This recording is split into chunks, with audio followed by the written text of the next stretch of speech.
আজকের পর্বে রান্না করব মাছের ঝোল। আপনারা গরম ভাতের সাথে একদম ঘরোয়া মশলাতে এইভাবে একবার মাছের ঝোল রান্না করে দেখুন। হোটেলের স্বাদকে হার মানিয়ে দেবে, সাথে আবার দুটো ভাত আপনারা তৃপ্তি করে খেতেও পারবেন। তো এখানে আমি পাঙ্গাস মাছ নিয়েছি, আপনারা বড় সাইজের যে কোনো মাছ নিতে পারেন। তো আমি এখানে মাছটা ভালো করে ধুয়ে নিয়েছি, তারপরে লবণ আর হলুদ ভালো করে মাখিয়ে নিচ্ছি। এই মাছগুলোর ভেতরে কোনো আঁশ থাকে না, তবে ধোয়াটা খুবই সহজ।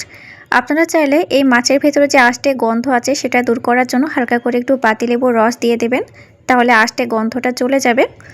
এই মাছগুলো দুই রকম পদ্ধতিতে রান্না করা যায়, অনেকে কাঁচা ঝোলে দিয়ে রান্না করে, আবার অনেকে হালকা করে একটু ভেজে রান্না করে।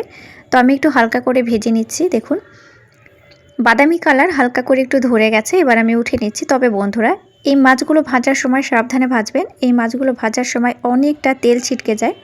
বন্ধুরা, আমার চ্যানেলে যারা এখনও নতুন বন্ধু আছেন তাদের কাছে একটি রিকোয়েস্ট, আমার ভিডিওগুলো ভালো লাগলে চ্যানেলটি অবশ্যই সাবস্ক্রাইব করে দিয়ে আমার সাথে থাকবেন। তো এখানে মশলার জন্য আমি নিয়েছি দুটো বড় সাইজের পেঁয়াজ, 6-7টা মতো রসুনের কোয়া, এক টুকরো আদা, কাঁচা লঙ্কা এখানে 2 থেকে 3টে আমি ব্যবহার করেছি, আর নিয়েছি এখানে 5 ফোড়ন। 5 ফোড়নটা আমি বেটে ব্যবহার করব। আর এখানে তেলের ওপরে আমি একটু জিরে ফোড়ন দিয়ে দিলাম, সাথে আমি 2টো এলাচ আর 2টো দারুচিনির টুকরো দিয়ে দিয়েছি, ফ্লেভারটা খুব ভালো আসবে। এবার বেটে রাখা মশলাটা তেলে ছেড়ে দিয়ে ভালো মতো কষিয়ে নিতে হবে। গ্যাসের আঁচটা একদম মাঝারি থেকে লো আঁচে দিয়ে মশলাটাকে ভালো করে কষাবেন। মশলাটা এই পর্যায়ে যত ভালো কষাতে পারবেন মাছের ঝোল খেতে তত ভালো লাগবে। ওপর থেকে আমি আধা চা চামচ পরিমাণে হলুদের গুঁড়া, জিরার গুঁড়া, ধনিয়া গুঁড়া আর লাল লঙ্কার গুঁড়া দিয়ে দিলাম। বন্ধুরা, ঝাল লবণটা অবশ্যই আপনারা স্বাদ মতো এখানে ব্যবহার করবেন।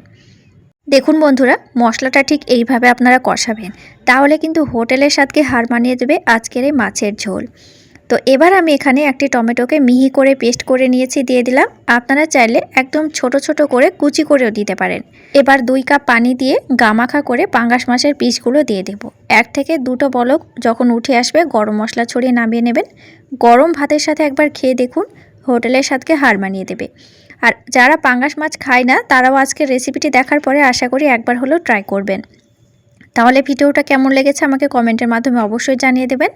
আর ভালো লাগলে চ্যানেলটি সাবস্ক্রাইব করে দিয়ে পাশের বেল আইকনটি প্রেস করে রাখবেন। তাহলে বন্ধুরা, নতুন নতুন রেসিপি নিয়ে ফিরে আসছি নেক্সট এপিসোডে। তাহলে পরের এপিসোডের জন্য অবশ্যই আমার সাথে থাকবেন। Thank you.